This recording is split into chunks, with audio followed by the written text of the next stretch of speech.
Hello everyone, welcome back to my another viva video. আজকে আমি তোমাদের সাথে আমার আরেকটা ভাইভার ভিডিও শেয়ার করব। তো সেদিন ছিল আমার একটা সিটি। তো ম্যামরা বলে যে আমাদের সিটিটা নেওয়া হবে ভাইভা। সেই জন্য শাড়ি পরে চলে গেলাম, কারণ আমাদেরকে বলা হয়েছিল ফর্মাল অ্যাটায়ারে যাওয়ার জন্য। অ্যান্ড আমার একটা প্রেজেন্টেশনও ছিল, সেই জন্য এত গরমের মধ্যে শাড়ি পরে যেতে হয়, কিচ্ছু করার নেই। দেন ক্লাসে যাওয়ার পর এই তো আমাদের ক্লাস শুরু হয়ে গেল। বাট সেদিন আমাদের ভাগ্য অনেক খারাপ ছিল, আমাদের প্রেজেন্টেশন নেওয়া হয়নি, টাইম শেষ হয়ে গিয়েছিল। এত খারাপ লাগছিল, রেডি হয়ে গিয়েছি বাট প্রেজেন্টেশন দিতে পারলাম না।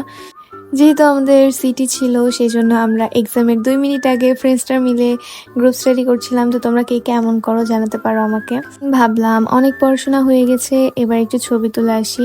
তো এই যে দেখতে পাচ্ছ, সেদিন কত রোদ ছিল। তো এই রোদের মধ্যে আমরা চলে গেলাম ছবি তুলতে। আবার ক্লাসে চলে এলাম, এসে দেখি ডেস্কের মধ্যে অনেক কিছু লেখা, যেহেতু ইংলিশ ডিপার্টমেন্ট, সবাই কবি সাহিত্যিক। অ্যান্ড তোমরা সবাই আমার এই শাড়িটা এত পছন্দ করেছো, সেজন্য ভাবলাম যে এই শাড়িটা পরে আবার ভাইভা দিতে যাই অ্যান্ড একটা ভিডিও বানাই।